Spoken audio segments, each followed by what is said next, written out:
201, Beyond the Basics.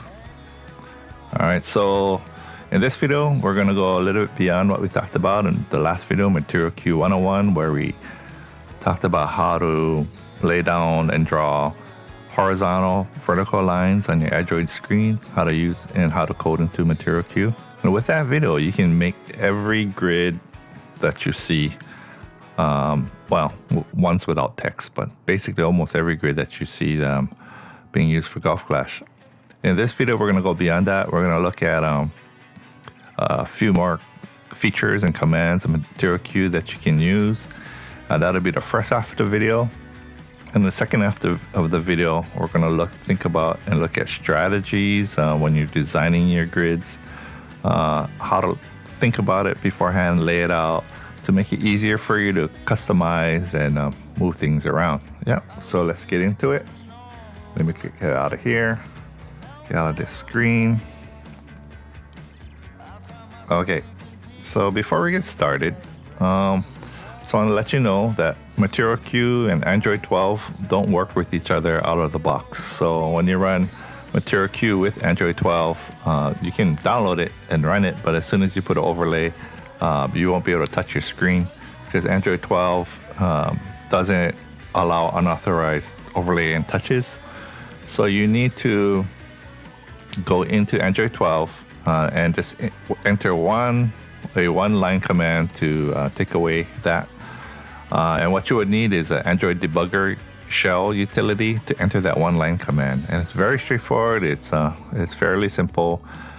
But what I would suggest is you go to this group, Facebook group called Golf Clash Grids Android Only. It's an amazing community that are run by amazing people. It's just a handful of moderators and active users that are supporting a large base of people that are interested in Material Q grids. But yeah, so I suggest there's already been tons of posts on how to get Android 12 working with Material Q. I'm using Android 12 myself, so yeah, it's not that bad. But what I did just do ask when you go there, read the rules, search around, do a little bit of elbow work and try to find the solution you're looking for. If you can't, then feel free to start asking questions there. And the other one I would like you to go to is this link, github.com/actinarium/rhythm/wiki/declarative configuration. What this is basically the user manual for Material Q. The developer no longer supports it, but this is the last and latest, documentation or manual that he has for Material Q. It kind of shows that he was trying to go beyond it and make it even more powerful. But so I suggest you go there. You can see all the commands that you can use for Material Q. And also I want to thank my subscriber Quad4. He pointed out something in the last video that I never knew. He said that you can use this little eyeball, which is a preview button, which will show your code as you're working on it, show your grid as you're working on it. I never knew that this was there, so I was constantly hopping out and activating the tile. But you can just do it right here, so that's what we'll do today. So thank him for that. And so let's get started. Let's talk about variables in Material Q. So you can put variables in Material Q. What is a variable? A variable is like a placeholder. It's like a bucket, a bin that you can put something in and you can refer to it. And you can so if you point to it and you say, hey, use what's in this bin, and say you pointed, you in your code, you pointed to that thing over 100 times. What's nice about it is you just need to change it in one spot and all of those 100 instances will be changed. So let's take a look at what I'm talking about. So they have two kinds of variables, magic variables they call it, and local variable. What a magic variable is it's the default variables. It's the variables that will change the defaults for Material Q. And the important ones are here. And the format is you need to put an @ sign before it for a variable. And this is @ keyline color. And that is the default color for your lines. @ keyline thickness, default thickness. And another important one I want you to be aware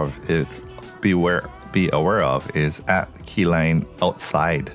The default is set to false, so we should set that to true, and we'll talk about that in a little while. And local variables. So local variables are ones you can name. Same format, you put the at sign, and the format is you should put all lowercase characters. If you no spaces, no other punctuation, and then if you do need a space, it'll accept the underscore. And then we'll go over HTML color codes or hexadecimal color codes. And after that, we'll get into the strategies of programming. So, okay, so let's look at the variables. So, simple. A couple of things. Well, not couple. One thing is for variables, the variables always need to be at the top of your code before any other commands. So they need to remain at the very beginning. So you need to declare them, it's called, at the very top. So we'll look at this one. Keyline, I already suggest. Keyline color. And I can put equals. Now let's put green. And let's make a line. Keyline. Distance. Let's set it for 300. And let's call it thickness. Let's give it something a little thick. Let's go 0. Let's go 1.2 dp. Okay. Oh, not b. dp. Okay, show it. Oh, what did I do? Keyline.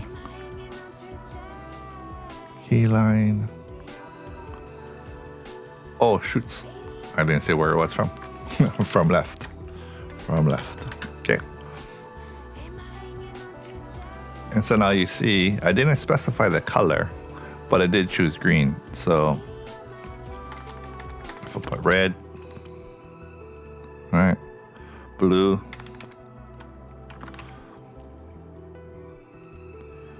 so that's pretty nice. You don't have to specify. Now imagine and let's go out here. Imagine I had a whole bunch of, let me copy this in. Imagine that I had a whole bunch of lines here. Maybe go back, paste that in.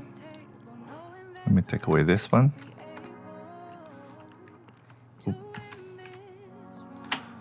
Paste that in. Okay. So let's take a look at what this code and what I'm trying to do. So I'm making 1, 2, 3, 4, 5 lines, 1 space 100, 2, 3, 4, 500 apart. So right, you have 5 lines across the screen. The first line, I specify the color. Color equals green, and I specify the thickness. Thickness equals 5 dips. So since we're talking about the thickness one too, let's make a magic variable, keyline, thickness. And then let's call that, let's keep this at 1.2 dips. Yeah. Okay. So let's get it started. Let's look at it.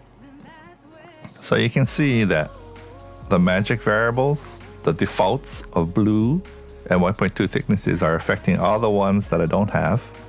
But yet you can still override it and specify for that line, that specific line, a color and thickness. So that's super handy, right? So if you're gonna have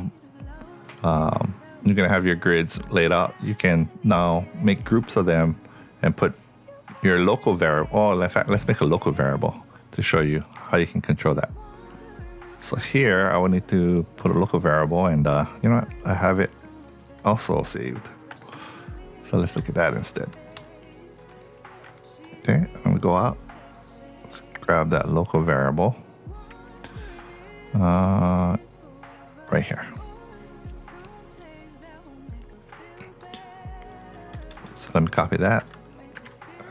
Go back to the material queue, paste that in. So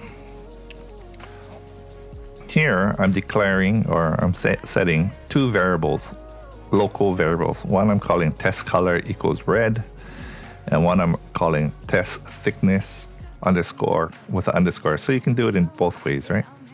And test thickness I'm saying should be 0.8 dp. And let me get this to the next line because it pasted weird. And within the code, say I wanted these lines to be governed by this variable. So instead, you call it out by calling the variable color equals @test color, and the thickness is at. I'm simply pointing back to the variable name that I declared at the very top. So let's activate that. Let's take a look at what it looks like. And so you can see here, I can change the variable at the very top. I can call this blue. All right, that changed to blue. And maybe I can change the thickness to maybe 2. All right. So when you have hundreds of lines of codes, and say you have your slider, or you have your overpower lines, or you have curl lines, or whatever have you, right? You can declare local variables. So if you decide, oh, I don't want my curl lines to be this, I want to change that. You don't have to go into every line and change your color. You just simply change one portion by declaring a variable, by thinking ahead, making it a variable. Now, one thing I want to look at too is this other local variable, or magic variable, excuse me. So let's get out of this. Oops, sorry, let me get this going. Okay. At keyline, not keyline, keyline, outside, outside equals true. Okay, you should get in the habit of, because it makes things easier, you should get in the habit of putting this as one of your, at the very top of your variable list, your declarations of variables is the magic variable keyline outside equals true. So that when you start to make lines with the insert command, insert left equals 50%, and then you say keyline distance equals 0 from left. All right, your line will always show up because, let me comment that out. As we talked in the last video, when you draw right on the boundary, as I'm doing here, because I'm saying insert left, but I'm just saying draw right on the edge of the boundary, it will not show up because it's drawing right on the edge of the boundary. And what you need to say is you want it to draw just on the outside of the boundary. Unfortunately, in Material Q, the default for outside is false. So you need to set it to true. So let me comment that out so it doesn't even look at it, and you'll see that it'll disappear. So the way you would have to do is you'd have to put outside, or just outside equals true, or just outside, which is the same thing as saying outside equals true. Right? The problem is you're gonna have to put that in every line. So rather than do that, just leave it out and preset the magic variable that is always true, so that always shows up for you. Okay, so that's pretty simple. So now that we know how to do outside equals true, we'll leave that, and let's look at something else now. So let me hide this preview. Let's look at something else. So let's make a box. Outside left equals, let's go 30%. Right equals 30%. Top equals 30%. Bottom equals 30%. Okay, and I'm gonna use this command. Here's one command called fill. What fill will do is it'll fill the space within the boundary with whatever color you want. So fill, and then you say color, and let's go red. Okay, and now I have this box set that's within the boundaries of, let me move this top down a little bit. So hide that. Let's go 40%. Okay, so we have this box that's getting filled by the color red. So let's talk about how we can specify color. So color, you can just give these common names. There's a listing of colors that you can just say by name, but there's something called a hexadecimal color code, or a HTML color code. And the format is you put hashtag, and then you would put 8 numbers, and there are hexadecimal numbers, and I'll talk about that. So I'll go AA, let me go 25, and then let's say A3. It doesn't have to be caps, it can be lowercase. So what this is, the first, these are 3 actual numbers, but they're in hexadecimal base. Well, and what all that means is just you can't count higher than 10. So each number you can count up to 256 levels, and this one is red. This is green, the 2 middle numbers, and the last is RGB blue. So red, green, blue. So FF is the highest you can get. So this is all red, and this is, I don't know, maybe a little low, and then right. So this is how you specify a color. So it'll change to whatever that is. If I took out the red, I wanted no red, that'll be 0, 0. I don't know what color that'll be. All right, okay. So if you want a really specific color, how do you do that? So let me get out of here. And there's a lot of just different sites you can look at.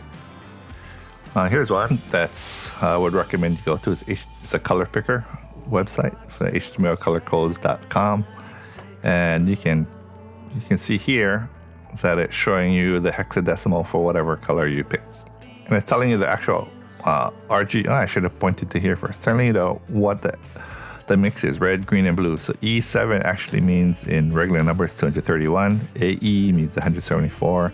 DA means 218 levels of and again you got 256 levels of red, green, and blue.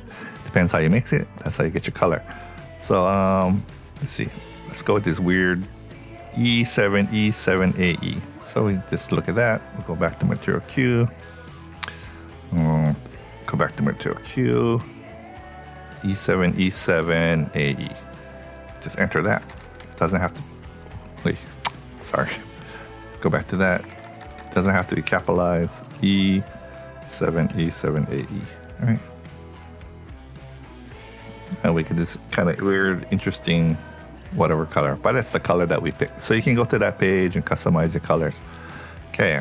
And one other thing I want to show, and just with regards to colors. So let's get back this. Let's go to 20 on this one. Okay. There's an additional channel or additional thing you can put in the color, and you can include it, and you can see it's this is right in the beginning, and this affects the alpha channel. So you have 256 levels of alpha channel. What the hell is the alpha channel? All it really is opacity, if to make it transparent, controls the transparency of the color. So if you want, you can do that too. So let's go to the highest and preview. Hey, nothing happened. Yeah, that's because this is the highest level of the alpha channel. And then we can go something in the middle. So it'll be 8 is a middle number for hexadecimal. So we'll say 88. And let's look at that. And now you can see it's transparent, right? So you can control that. And another thing you can do is you can also go 0, 0, and that'll be fully, has no color at all, because there's no strength to it. So it'd be fully transparent. And I just want to let you know that. All right, so that's what you can do. Okay, so let's stick with this box. I'll get rid of this color. We'll just go with a common color so it doesn't look so confusing. So we can go red.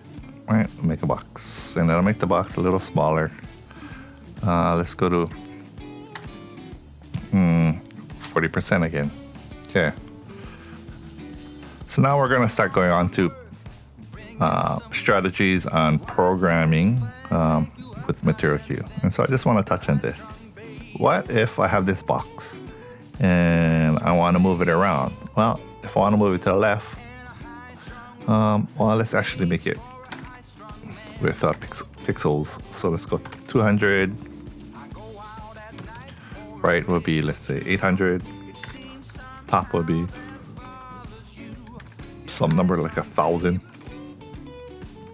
And the bottom will be, I don't know, 800. Let's see what kind of size that is here. Let's see what it gets us. Okay, so we get this, I got a kind of square. So we get this box that's kind of on the left middle portion of our screen. So now you're programming, say you're programming a grid, and then you want to move it a little bit. Well, how do you move it to the right? you have to increase the left. So let's say I want 100 pixels to the right. So you increase the left 100 more from the left, but then you also have to reduce the right. So I'm moving 100 over, so that'll be 700. And the top, so you want to move it down. So I want to move it down 100 pixels. So I need 100 more, but then you need to decrease the bottom. So you go 700, right? And that's how you would move your grid around. So you have to think about it, and you have to change 4 things. So let me go into that. Okay, there's a better way. So you can use these modifiers for the inset command. So inset left, and then you can say width, and let's call it, I wanted a width of 500, and inset top, but you can put height, and let's go 500. So what this is saying is, I want to make a boundary 300 from the left, and start the right side boundary, maybe 500. Oh, not 500. Well, make it the right side so that you can draw 500. This is accessible, 500 pixels. And the top is 1100 away from the top. And then, but make the next 500 pixels accessible and then block it there. So this is super handy. So now let me start, right?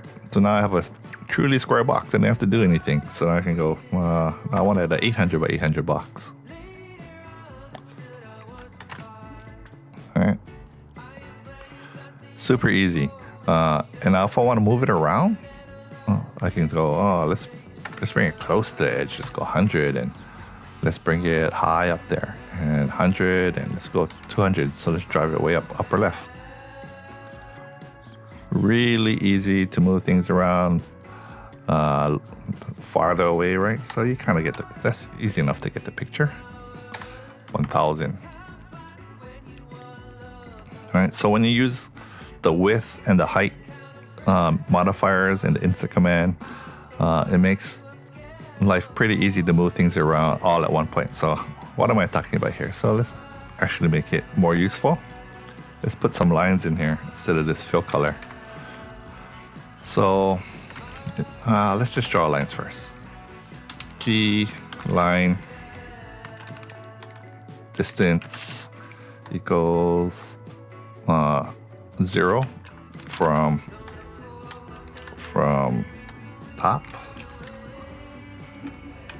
Key line distance equals 100 from top. Okay, let me just copy this. And let's make this 100, 200, 300, and 400. Okay, let's activate that. Okay, so it's drawing within because it's inset or nested. It's drawing the lines in the boundaries of the inset command. And so we have this line that's right at the edge of the boundary. That's 800 pixels wide. And then it's a horizontal line here that's 100 from the top, and then horizontal line 3, right? But now to move these lines around, same thing as with the box, right? All you have to do is change this, and maybe this goes 800, and you can move it without changing the width and the spacing of your grid. But not only that, you can also change the width if you want to now. So you go 400, and we'll do that. So now the width gets changed. But let's go beyond that. Okay, so let's get rid of that. So let's get rid of all these. Okay, one more step. Let's think about it this way. Let's make it we'll make the boundary, but within that boundary, since we can use percentage or inset command, let's nest the inset command in there. And once it inset, inset, let's go top equals 0%. And then nest in there our keyline command. Keyline distance equals 0 from top. All right.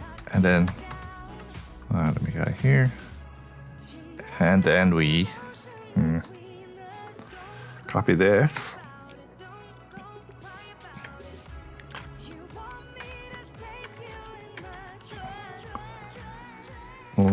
Yeah, let's keep going. So 100,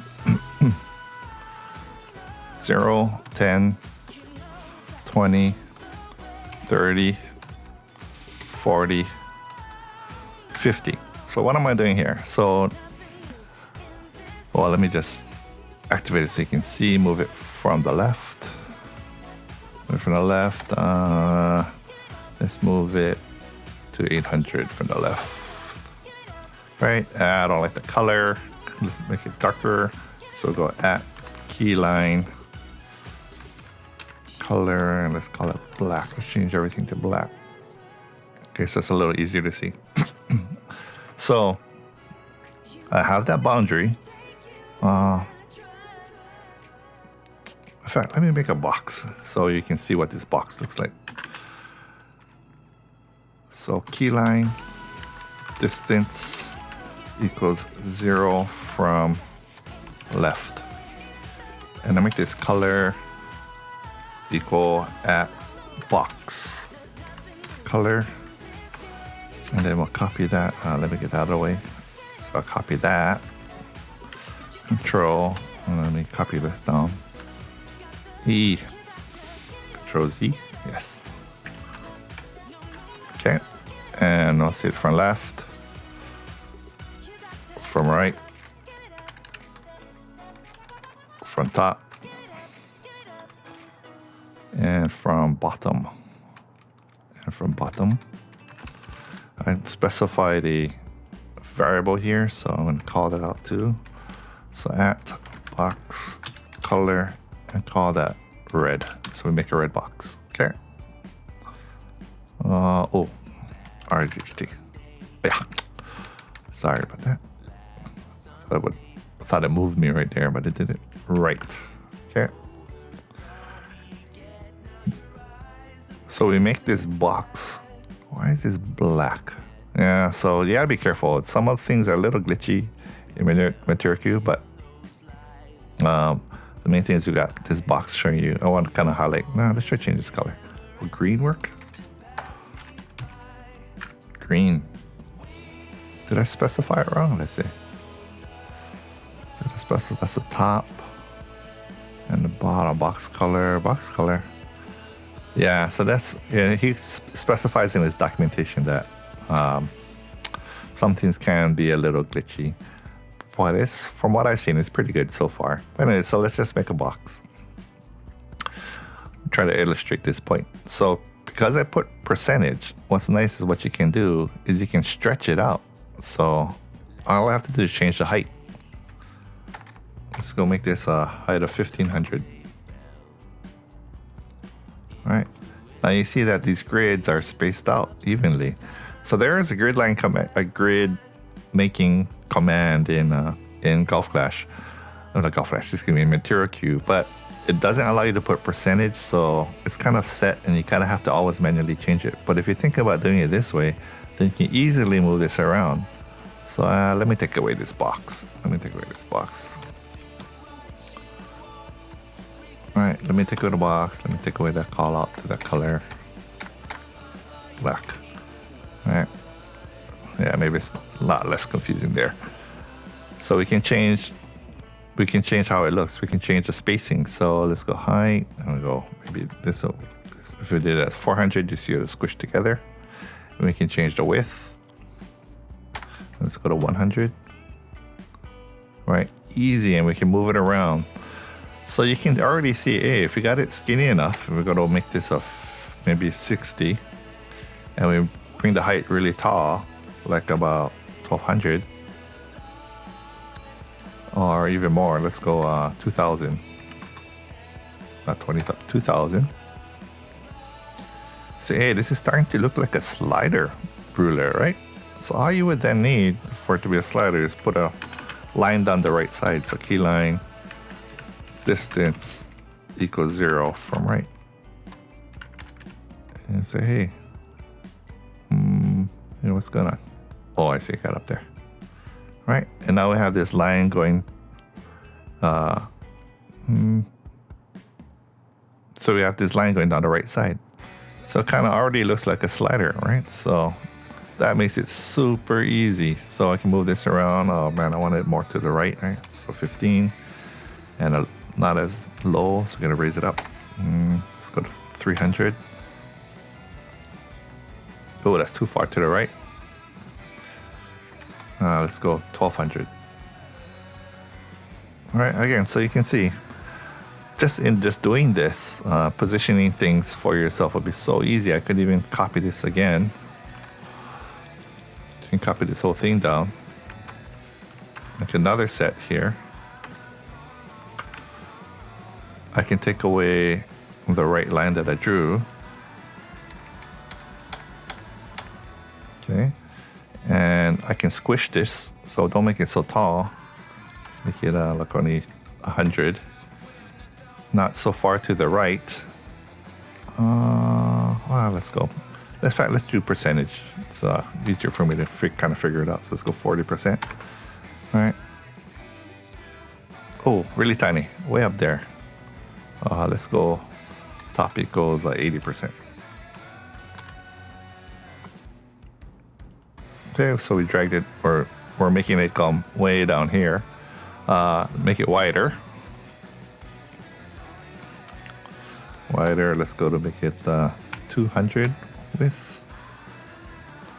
Well, let's do more. Let's go 300 width, or 400 width, and then we need a bigger height. So let's make that 300. Okay.